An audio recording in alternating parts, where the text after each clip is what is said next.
everybody, welcome to the Comic Game Movie Show. My name is Deshaun, and today I'm here to review episodes 1 and 2 of X-Men 97. Now this thing is so crazy. X-Men ended damn near, what was it, like 20, 30 years ago almost? Like, that show ended a long time ago, and it ended on a cliffhanger, to be fair. The old 90s X-Men animated series. That's one of the greatest animated shows of all time. It's right up there with the Batman the Animated Series, Spider-Man the Animated Series, the Spectacular Spider-Man, and one of my personal favorites, Earth's Mightiest Heroes. But I digress. X-Men, the X-Men the Animated Series is legendary. It's legendary for being one of the more mature, adult-themed animated projects, especially at its time. It was ahead of its time. That and the Batman were way ahead of its time in terms of the subject matter that they were deal with. You know, they were dealing with that kind of subject matter before Pixar came along and really pushed that with animation. X-Men, the animated series, really pushed that. It was the first time we got to see all of these mutants depicted the way we saw them in the comics. It was the first time we got to see all of these epic storylines done the way we saw them in the comics. And in general, it was the... what's the word I'm looking for? It really was the crown jewel of Marvel. Like, honestly, for a long time, the X-Men were the #1 thing. It was like X-Men and Spider-Man. Crazy to think, but back in the early 2000s and late 90s, the X-Men and Spider-Man were the big dogs in the Marvel Universe. It's funny now you think about it, you think Avengers, you think Iron Man, you think Captain America, Black Panther. There's so many names that come to your mind. But back in the day, Spider-Man, and that's why Sony and Fox were so keen to buy the properties off of Marvel at the time, because those were the big buck making projects that the Marvel comic book universe had at the time, while it was kind of failing. But we don't talk about that. Either way, the X-Men animated series is legendary. From the theme song, that everybody knows it.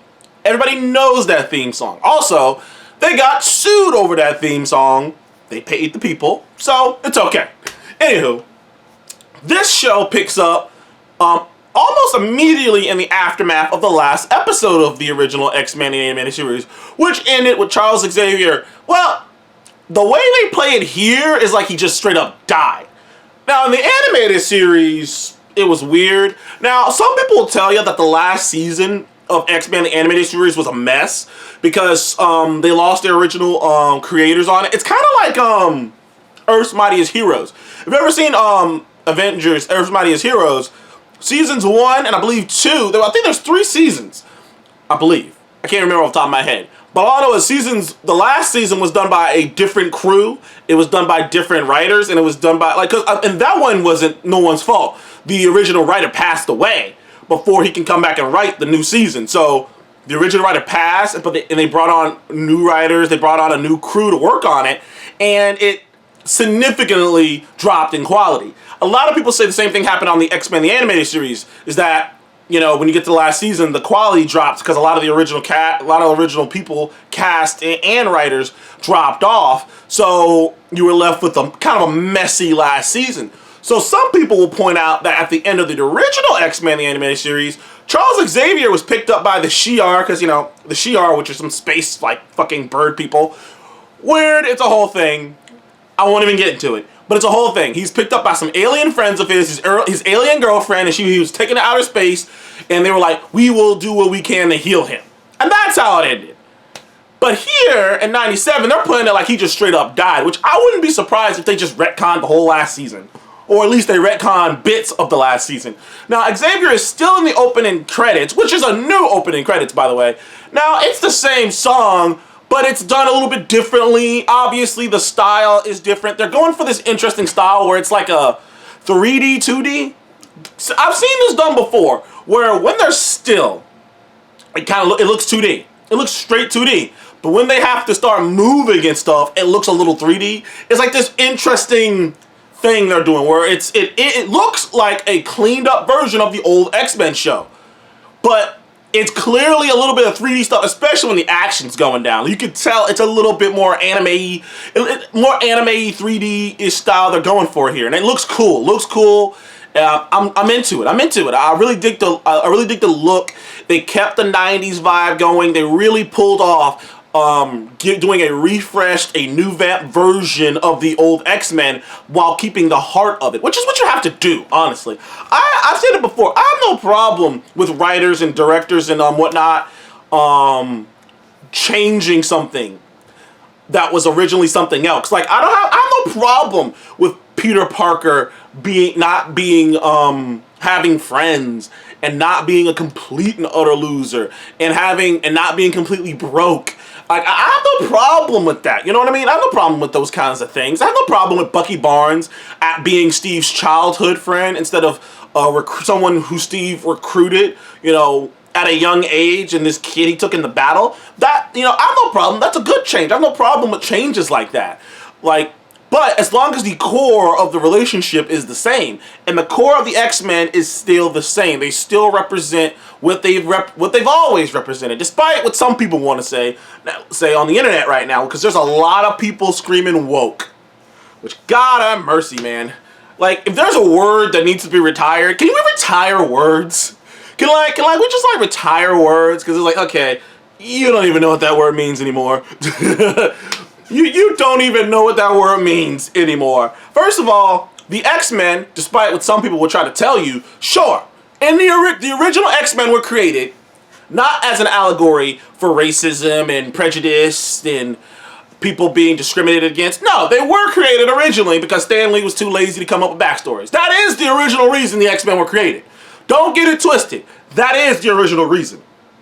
But once Stan Lee caught on to what he could do with this and what he had kind of stumbled in creating, he fully embraced it. Don't get it twisted. Yo, Stan Lee was a fucking social justice warrior before it was even a fucking term. Talk about a man who wrote the Captain America comic book with him punching Hitler in the face before America even joined the war. All right.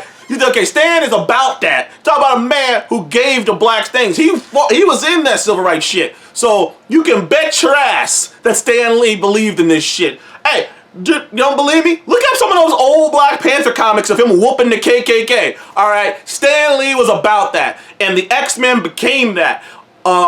Quickly, Xavier kind of became closely associated with kind of Martin Luther King, and Magneto became closely associated with like a Malcolm X-like figure. And they embraced it. They really did. Stan Lee, it didn't start off that way, but they have always embraced the whole discrimination and hating me because I was born this way. You can't, like, it's all throughout the comics. So I don't get the stupid motherfuckers who are getting angry like, oh, have you read a fucking X-Men comic? Have you read the X-Men? It is literally about people being discriminated because of how they were born. Anywho, they got all that here.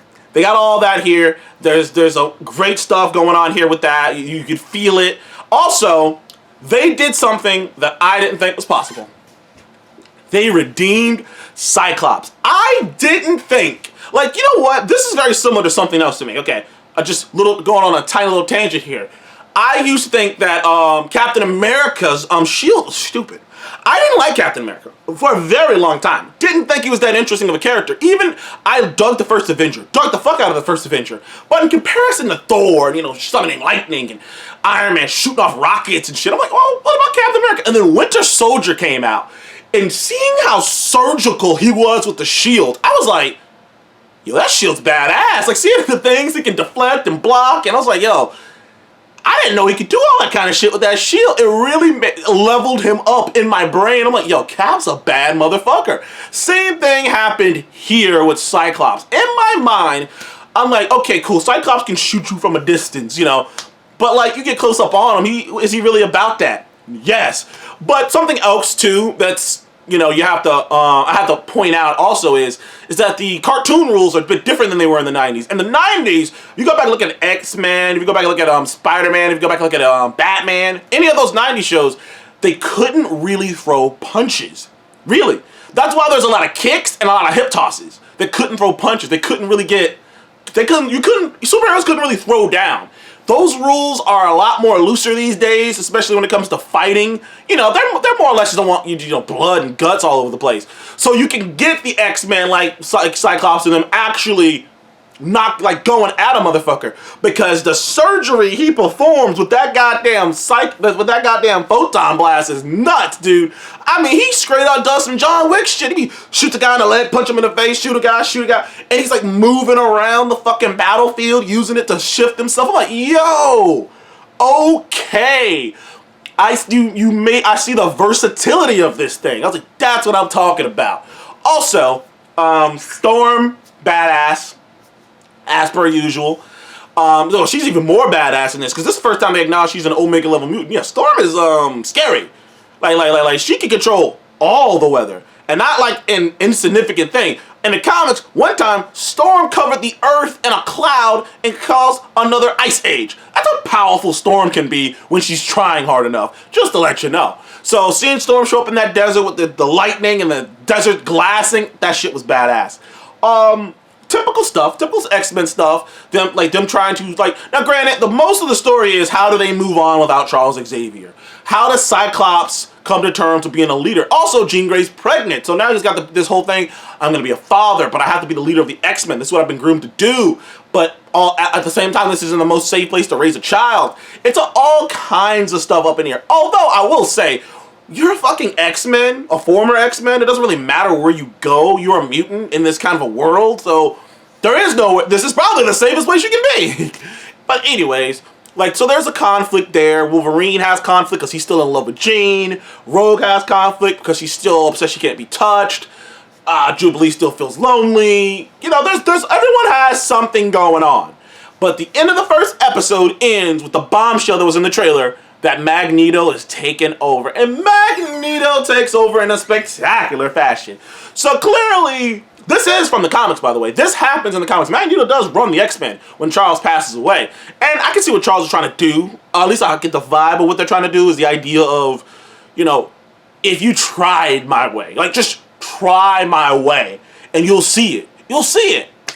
And he's trying. There's a certain point near the end of the episode 2, one of the most coldest lines. I ain't never heard a line that cold. Well, quite literally cold, as he took the United, I guess the UN. I think that's the UN. Whatever. He took the UN, floated their ass into damn near outer space, and it was just like, I'm trying to be a good guy. I'm trying to do right by my boy Charles. Don't make me let you down. What the fuck? Don't make me let you down, okay? Because if I do, I'll kill all you motherfuckers. I can kill y'all right now. It was so badass. Both those 2 episodes were hot as fuck, and it ended on an interesting cliffhanger with another Jean Grey. Dun, dun, dun. Now, us comic book people know that there's this whole convoluted ass, insane ass thing that happened in the comic books. Now, in the comic Scott doesn't get Jean Grey pregnant. There's a clone of her, I can't remember the clone's name, who replaced her when Jean was presumed dead, and the real Jean Grey, reincarnated, showed back up at the door. So that's not his real wife. Scott's weird, dude. Scott's love life is one of the strangest comic book things ever. Between the fake Jean Grey, the real Jean Grey, Emma Frost, it is fucking nuts. It is. Scott's love life is weird. But he is the leader of the X-Men. They treat him like the leader of the X-Men, and I'm happy. There's also this subplot with Storm losing her powers, which I'm sure she's gonna get them back. Subplot with love triangle going on with fucking Magneto, who in the comics, Magneto and Rogue get stranded on an island. Not stranded on an island, but they end up getting stranded in the same location. And they end up being in the same location, and eventually they kind of hit it off and fell for each other. But obviously, you know, she went back to the X-Men, he went back to doing the shit he was doing, and they just kind of just didn't mention it and never brought it up. They brought it up here. This is something that wasn't in the 90s show. This is something that was from the comics that they're bringing into the 90s show. So that's an interesting thing right there. And obviously there's going to be some type of friction with Gambit and Magneto for sure over the affections of Rogue. Also, Magneto's a dog though, bro. Magneto once fucked, Wasp. Hank Pym's wife, the Wasp. Magneto once fucked the Wasp so good that she went back, when they got off the island and she went back to Hank, she was screaming Magneto's name. That's how Magneto puts it down. So like, so people are a little like, oh man, damn, like, no, trust me, Magneto puts it down. Apparently, that's like, that's the comic books, man. The comic books wrote him like that. Yo, look, Eric's a dog. That's all I can tell you. Either way, badass. They brought it back. It looks fantastic. The action is awesome. They redeemed Cyclops. Not a lot for Wolverine to do, my favorite guy, but that's fine. I'm cool. You know, he's had a lot of shine over the last decade. Everybody else can get a little shine too. They've done a lot of good work. They kept the tone. They kept the feeling. It feels very 90s, right down to the dialogue and the way they talk. Everybody has something going on, an interesting story, interesting tidbit. So I would give X-Men 97 a 9 out of 10. Loved it. Thought it was fantastic. I thought it was great. I can't say enough good things about it. Anyways, thank you guys for joining the Comic Game Noob Show. Please remember to like and subscribe, and I'll see you guys on the next one. Goodbye.